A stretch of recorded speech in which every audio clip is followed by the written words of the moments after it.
ನಮಸ್ಕಾರ ಬಂಧುಗಳೇ. ಜೀವನ ಪೂರ್ತಿ ಆನಂದವನ್ನು ಪಡೆದುಕೊಳ್ಳಲು ಇಂದಿನ ದಿನ ಒಂದು ಸುವರ್ಣಾವಕಾಶ. ಏಕೆಂದರೆ ಇಂದು ಧನುರ್ಮಾಸದ ಕೊನೆಯ ಶನಿವಾರ ಪ್ರದೋಷ ಬಂದಿದೆ. ಈ ದಿನದ ಇನ್ನೊಂದು ವಿಶೇಷತೆಯೆಂದರೆ ಇಂದು ಬ್ರಹ್ಮಯೋಗವು ಬಲು ಅಪರೂಪಕ್ಕೆ ಪ್ರದೋಷದ ದಿನ ಬಂದಿದೆ. ಪ್ರದೋಷದ ಮಹತ್ವವೇನೆಂದರೆ ಈ ದಿನ ಸಾಯಂಕಾಲದ ಸಮಯದಲ್ಲಿ ಲಕ್ಷ್ಮೀ ಮಾತೆಯ ಪೂಜೆಯನ್ನು ಮಾಡಿ ಆಲದ ಮರಕ್ಕೂ ಪೂಜೆ ಮಾಡಿ 8 ಪ್ರದಕ್ಷಿಣೆ ಹಾಕಿದರೆ ಲಕ್ಷ್ಮೀ ಮಾತೆ ಸದಾ ಭಕ್ತರ ಮನೆಯಲ್ಲೇ ನೆಲೆಸುತ್ತಾರೆ. ಇಂದು ನಾವು ಮಹಾಮೃತ್ಯುಂಜಯ ಮಂತ್ರವನ್ನು ಪಾರಾಯಣ ಮಾಡಿದ್ದೇವೆ. ಈ ಮಂತ್ರವನ್ನು ಇಂದು 3 ಹೊತ್ತು ಶ್ರದ್ಧಾಭಕ್ತಿಯಿಂದ ಪಾರಾಯಣ ಅಥವಾ ಶ್ರವಣ ಮಾಡಿದರೆ ಜೀವನ ಪೂರ್ತಿ ಪರಮ ಆನಂದ ಪ್ರಾಪ್ತಿಯಾಗುತ್ತದೆ. ಲಕ್ಷ್ಮೀ ಮಾತೆ ಸದಾ ನಮ್ಮ ಮನೆಯಲ್ಲಿ ನೆಲೆಸುತ್ತಾರೆ ಹಾಗೂ ಅಕಾಲ ಮೃತ್ಯು ಕಂಟಕವು ಪರಿಹಾರವಾಗುತ್ತದೆ. ಹಾಗಾಗಿ ಈ ಅವಕಾಶವನ್ನು ಸದುಪಯೋಗಿಸಿ ಹಾಗೂ ಈ ಮಂತ್ರವನ್ನು ಇಂದು 3 ಹೊತ್ತು ಶ್ರದ್ಧಾಭಕ್ತಿಯಿಂದ ಪಾರಾಯಣ ಅಥವಾ ಶ್ರವಣ ಮಾಡಿ. ಇಂದಿನ ಮನೆಮದ್ದು ಹೀಗಿದೆ. ಈ ವಿಡಿಯೋದಲ್ಲಿ ನಾವು ರೋಗ ನಿರೋಧಕ ಶಕ್ತಿಯನ್ನು ಹೆಚ್ಚಿಸುವ ಮನೆಮದ್ದನ್ನು ಹೇಳುತ್ತಿದ್ದೇವೆ. ಒಂದು ಪರಂಗಿ ಹಣ್ಣನ್ನು ತೆಗೆದುಕೊಂಡು ಅದರ ಸಿಪ್ಪೆಯನ್ನು ತೆಗೆದು ಸಣ್ಣದಾಗಿ ಕಟ್ ಮಾಡಿಕೊಳ್ಳಿ. ನಂತರ ಇದಕ್ಕೆ 4 ಚಮಚ ಜೇನುತುಪ್ಪ, ಅರ್ಧ ಲೋಟ ಹಾಲು ಹಾಕಿ ಚೆನ್ನಾಗಿ ಮಿಕ್ಸ್ ಮಾಡಿ ಸೇವಿಸಿ. ಹೀಗೆ ವಾರಕ್ಕೆ 2 ಬಾರಿ ಮಾಡಿದರೆ ಇದು ಒಳ್ಳೆಯ ಟಾನಿಕ್ ರೀತಿ ಕೆಲಸ ಮಾಡುತ್ತದೆ ಮತ್ತು ರೋಗ ನಿರೋಧಕ ಶಕ್ತಿಯನ್ನು ಹೆಚ್ಚಿಸುತ್ತದೆ. ಬಂಧುಗಳೇ, ನೀವು ಚಾನಲಿಗೆ ಮೊದಲನೇ ಬಾರಿ ಬಂದಿದ್ದರೆ ಚಾನಲ್ ಅನ್ನು ಸಬ್ಸ್ಕ್ರೈಬ್ ಮಾಡಿ ಹತ್ತಿರದ ಬೆಲ್ ಬಟನ್ ಒತ್ತಿ ಆಲ್ ಅನ್ನುವ ಆಪ್ಷನ್ ಅನ್ನು ಸೆಲೆಕ್ಟ್ ಮಾಡಿ. ನೀವು ಸಬ್ಸ್ಕ್ರೈಬ್ ಮಾಡಿದರೆ ನಮಗೂ ಇನ್ನೂ ಹೆಚ್ಚು ವಿಡಿಯೋ ಮಾಡಲು ಸ್ಫೂರ್ತಿ ಸಿಗುತ್ತದೆ ಮತ್ತು ನಿಮಗೂ ನಮ್ಮ ಹೊಸ ವಿಡಿಯೋ ಅಪ್ಲೋಡ್ ಆದ ತಕ್ಷಣವೇ ಸಿಗುತ್ತದೆ. ಮಂತ್ರ ಶ್ರವಣ ಮಾಡುವಾಗ ನಮೋ ಮೃತ್ಯುಂಜಯ ಎಂದು ಕಮೆಂಟ್ ಮಾಡಿ ಬಂಧುಗಳೇ. ಮಂತ್ರ ಪಾರಾಯಣವನ್ನು ಶುರು ಮಾಡೋಣ. ಆನಂದಂ ಪರಮಂ ನಿತ್ಯಂ ಕೈವಲ್ಯಂ ಪದಕಾರಣಂ ನಮಾಮಿ ಶಿರಸಾ ದೇವಂ ಕಿಂ ನೋ ಮೃತ್ಯುಃ ಕರಿಷ್ಯತಿ. ಆನಂದಂ ಪರಮಂ ನಿತ್ಯಂ ಕೈವಲ್ಯಂ ಪದಕಾರಣಂ ನಮಾಮಿ ಶಿರಸಾ ದೇವಂ ಕಿಂ ನೋ ಮೃತ್ಯುಃ ಕರಿಷ್ಯತಿ. ಆನಂದಂ ಪರಮಂ ನಿತ್ಯಂ ಕೈವಲ್ಯಂ ಪದಕಾರಣಂ ನಮಾಮಿ ಶಿರಸಾ ದೇವಂ ಕಿಂ ನೋ ಮೃತ್ಯುಃ ಕರಿಷ್ಯತಿ. ಆನಂದಂ ಪರಮಂ ನಿತ್ಯಂ ಕೈವಲ್ಯಂ ಪದಕಾರಣಂ ನಮಾಮಿ ಶಿರಸಾ ದೇವಂ ಕಿಂ ನೋ ಮೃತ್ಯುಃ ಕರಿಷ್ಯತಿ. ಆನಂದಂ ಪರಮಂ ನಿತ್ಯಂ ಕೈವಲ್ಯಂ ಪದಕಾರಣಂ ನಮಾಮಿ ಶಿರಸಾ ದೇವಂ ಕಿಂ ನೋ ಮೃತ್ಯುಃ ಕರಿಷ್ಯತಿ. ಆನಂದಂ ಪರಮಂ ನಿತ್ಯಂ ಕೈವಲ್ಯಂ ಪದಕಾರಣಂ ನಮಾಮಿ ಶಿರಸಾ ದೇವಂ ಕಿಂ ನೋ ಮೃತ್ಯುಃ ಕರಿಷ್ಯತಿ. ಆನಂದಂ ಪರಮಂ ನಿತ್ಯಂ ಕೈವಲ್ಯಂ ಪದಕಾರಣಂ ನಮಾಮಿ ಶಿರಸಾ ದೇವಂ ಕಿಂ ನೋ ಮೃತ್ಯುಃ ಕರಿಷ್ಯತಿ. ಆನಂದಂ ಪರಮಂ ನಿತ್ಯಂ ಕೈವಲ್ಯಂ ಪದಕಾರಣಂ ನಮಾಮಿ ಶಿರಸಾ ದೇವಂ ಕಿಂ ನೋ ಮೃತ್ಯುಃ ಕರಿಷ್ಯತಿ.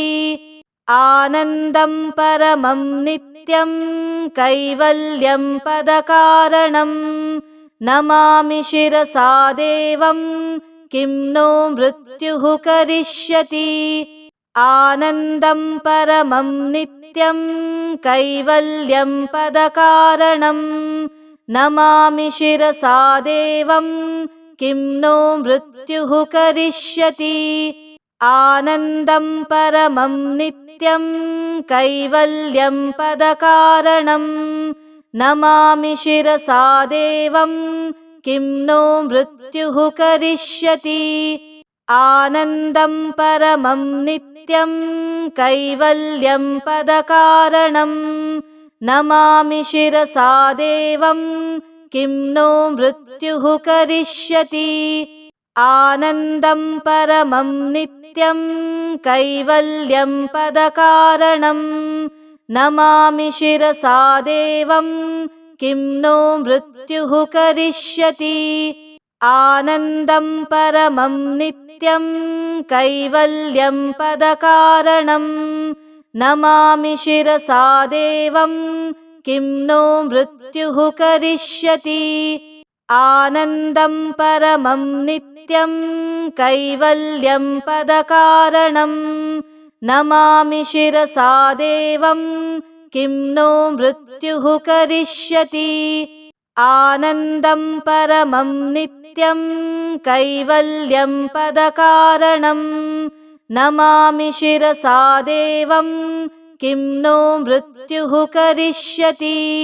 आनन्दं परमं नित्यं कैवल्यं पदकारणं नमामि शिरसा देवं किं नो मृत्युः करिष्यति। आनन्दं परमं नित्यं कैवल्यं पदकारणं नमामि शिरसा देवं किं नो मृत्युः करिष्यति। आनन्दं परमं नित्यं कैवल्यं पदकारणं नमामि शिरसा देवं किं नो मृत्युः करिष्यति। आनन्दं परमं नित्यं कैवल्यं पदकारणं नमामि शिरसा देवं किं नो मृत्युः करिष्यति। आनन्दं परमं नित्यं कैवल्यं पदकारणं नमामि शिरसा देवं किं नो मृत्युः करिष्यति। आनन्दं परमं नित्यं कैवल्यं पदकारणं नमामि शिरसा देवं किं नो मृत्युः करिष्यति। आनन्दं परमं नित्यं कैवल्यं पदकारणं नमामि शिरसा देवं किं नो मृत्युः करिष्यति।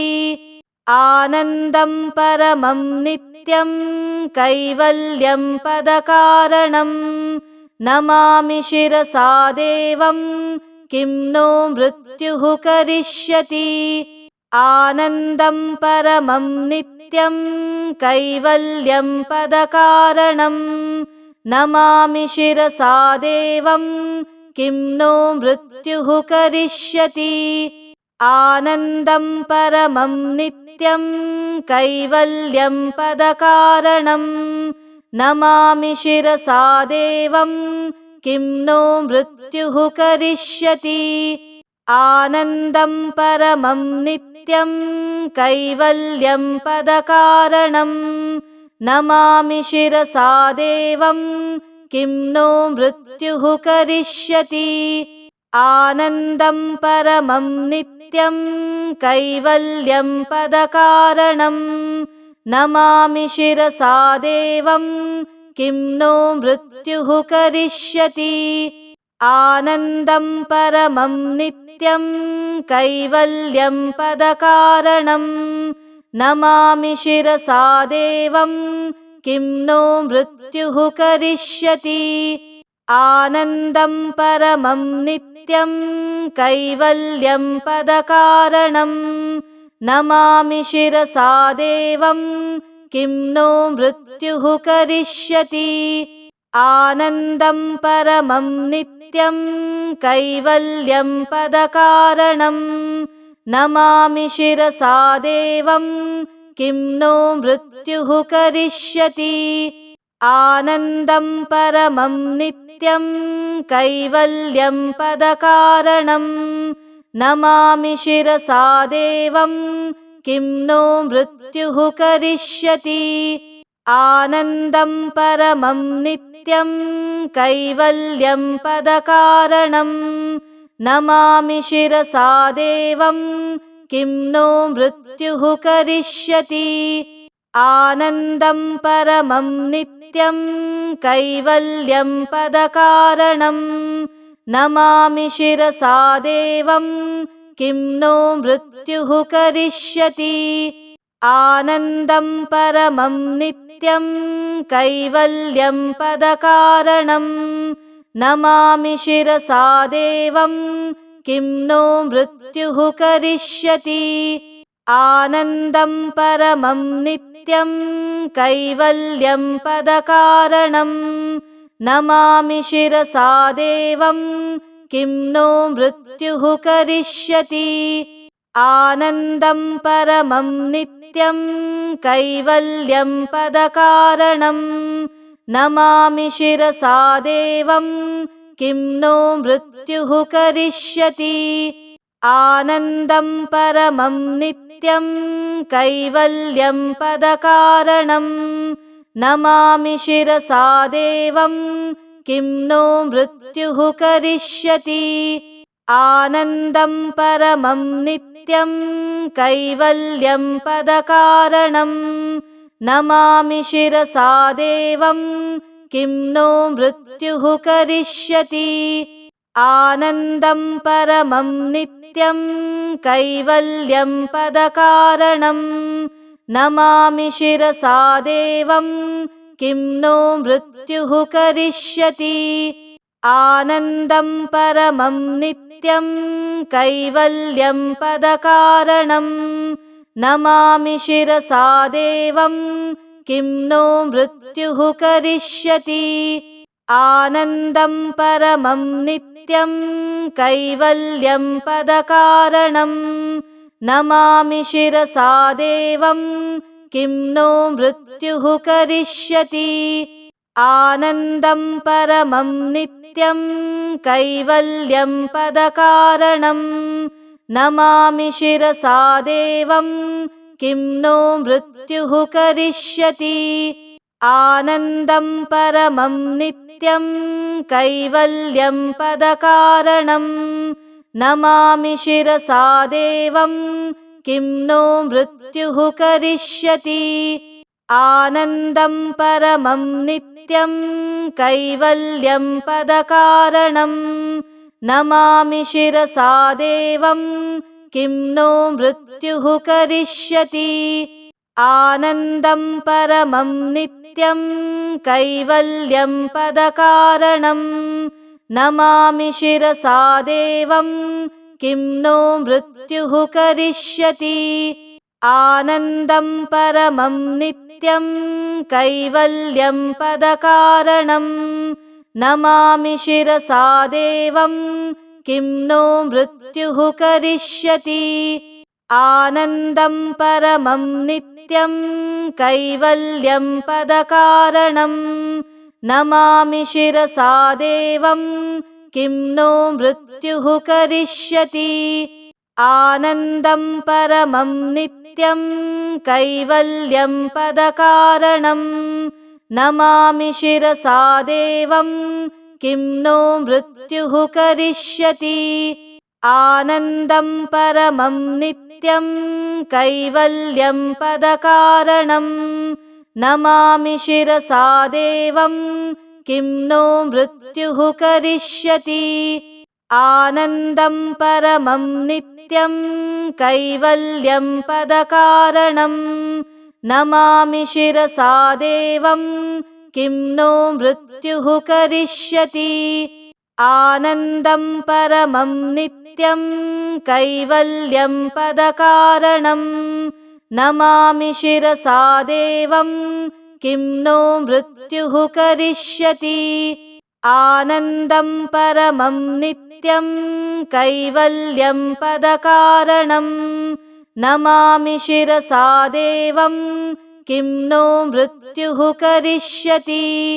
आनन्दं परमं नित्यं कैवल्यं पदकारणं नमामि शिरसा देवं किं नो मृत्युः करिष्यति आनन्दं परमं नित्यं कैवल्यं पदकारणं नमामि शिरसा देवं किं नो मृत्युः करिष्यति आनन्दं परमं नित्यं कैवल्यं पदकारणं नमामि शिरसा देवं किं नो मृत्युः करिष्यति आनन्दं परमं नित्यं कैवल्यं पदकारणं नमामि शिरसा देवं किं नो मृत्युः करिष्यति आनन्दं परमं नित्यं कैवल्यं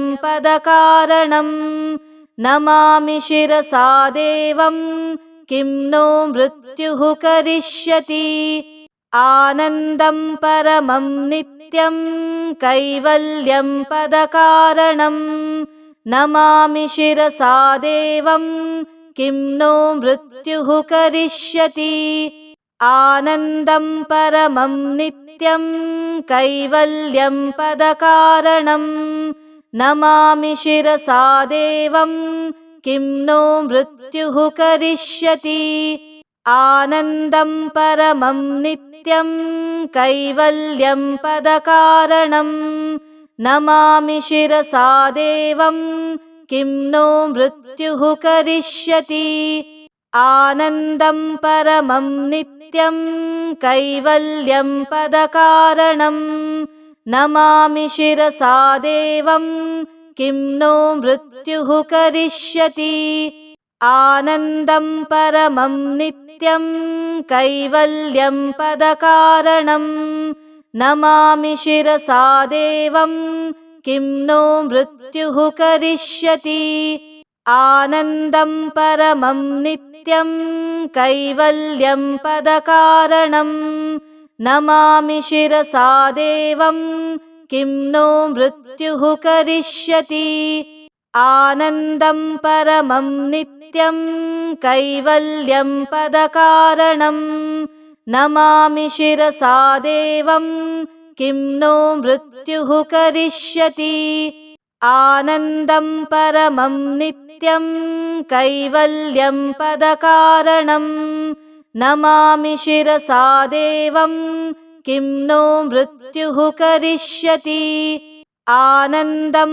परमं नित्यं कैवल्यं पदकारणं नमामि शिरसा देवं किं नो मृत्युः करिष्यति आनन्दं परमं नित्यं कैवल्यं पदकारणं नमामि शिरसा देवं किं नो मृत्युः करिष्यति आनन्दं परमं नित्यं कैवल्यं पदकारणं नमामि शिरसा देवं किं नो मृत्युः करिष्यति आनन्दं परमं नित्यं कैवल्यं पदकारणं नमामि शिरसा देवं किं नो मृत्युः करिष्यति आनन्दं परमं नित्यं कैवल्यं पदकारणं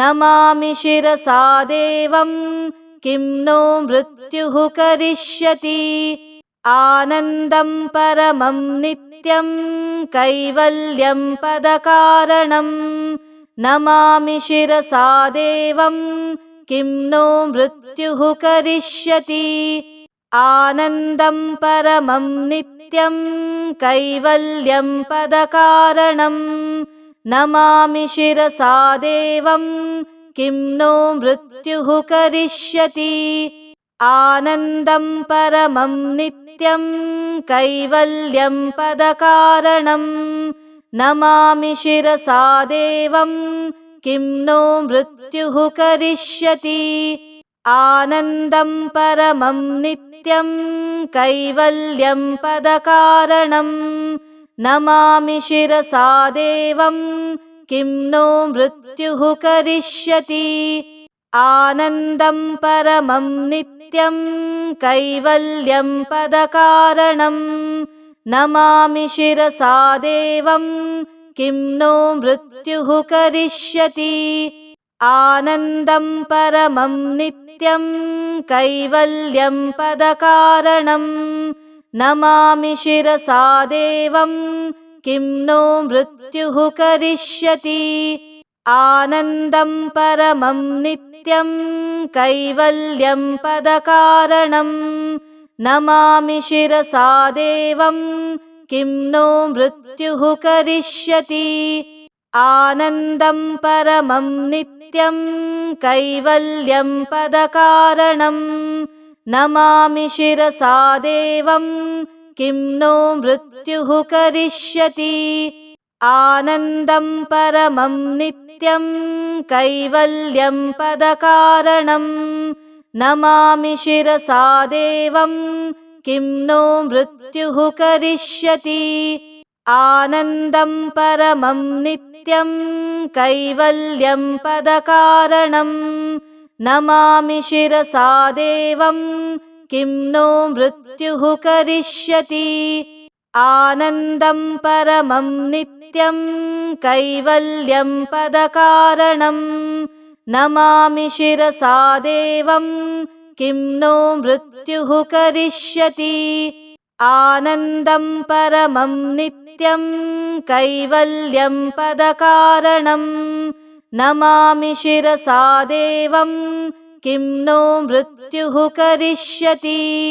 आनन्दं परमं नित्यं कैवल्यं पदकारणं नमामि शिरसा देवं किं नो मृत्युः करिष्यति। आनन्दं परमं नित्यं कैवल्यं पदकारणं नमामि शिरसा देवं किं नो मृत्युः करिष्यति। आनन्दं परमं नित्यं कैवल्यं पदकारणं नमामि शिरसा देवं किं नो मृत्युः करिष्यति। आनन्दं परमं नित्यं कैवल्यं पदकारणं नमामि शिरसा देवं किं नो मृत्युः करिष्यति। आनन्दं परमं नित्यं कैवल्यं पदकारणं नमामि शिरसा देवं किं नो मृत्युः करिष्यति। आनन्दं परमं नित्यं कैवल्यं पदकारणं नमामि शिरसा देवं किं नो मृत्युः करिष्यति। आनन्दं परमं नित्यं कैवल्यं पदकारणं नमामि शिरसा देवं किं नो मृत्युः करिष्यति। आनन्दं परमं नित्यं कैवल्यं पदकारणं नमामि शिरसा देवं किं नो मृत्युः करिष्यति। आनन्दं परमं नित्यं कैवल्यं पदकारणं नमामि शिरसा देवं किं नो मृत्युः करिष्यति। आनन्दं परमं नित्यं कैवल्यं पदकारणं नमामि शिरसा देवं किं नो मृत्युः करिष्यति। आनन्दं परमं नित्यं कैवल्यं पदकारणं नमामि शिरसा देवं किं नो मृत्युः करिष्यति। आनन्दं परमं नित्यं कैवल्यं पदकारणं नमामि शिरसा देवं किं नो मृत्युः करिष्यति। आनन्दं परमं नित्यं कैवल्यं पदकारणं नमामि शिरसा देवं किं नो मृत्युः करिष्यति। आनन्दं परमं नित्यं कैवल्यं पदकारणं नमामि शिरसा देवं किं नो मृत्युः करिष्यति आनन्दं परमं नित्यं कैवल्यं पदकारणं नमामि शिरसा देवं किं नो मृत्युः करिष्यति आनन्दं परमं नित्यं कैवल्यं पदकारणं नमामि शिरसा देवं किं नो मृत्युः करिष्यति आनन्दं परमं नित्यं कैवल्यं पदकारणं नमामि शिरसा देवं किं नो मृत्युः करिष्यति आनन्दं परमं नित्यं कैवल्यं पदकारणं नमामि शिरसा देवं किं नो मृत्युः करिष्यति आनन्दं परमं नित्यं कैवल्यं पदकारणं नमामि शिरसा देवं किं नो मृत्युः करिष्यति आनन्दं परमं नित्यं कैवल्यं पदकारणं नमामि शिरसा देवं किं नो मृत्युः करिष्यति आनन्दं परमं नित्यं कैवल्यं पदकारणं नमामि शिरसा देवं किं नो मृत्युः करिष्यति आनन्दं परमं नित्यं कैवल्यं पदकारणं नमामि शिरसा देवं किं नो मृत्युः करिष्यति आनन्दं परमं नित्यं कैवल्यं पदकारणं नमामि शिरसा देवं किं नो मृत्युः करिष्यति आनन्दं परमं नित्यं कैवल्यं पदकारणं नमामि शिरसा देवं किं नो मृत्युः करिष्यति आनन्दं परमं नित्यं कैवल्यं पदकारणं नमामि शिरसा देवं किं नो मृत्युः करिष्यति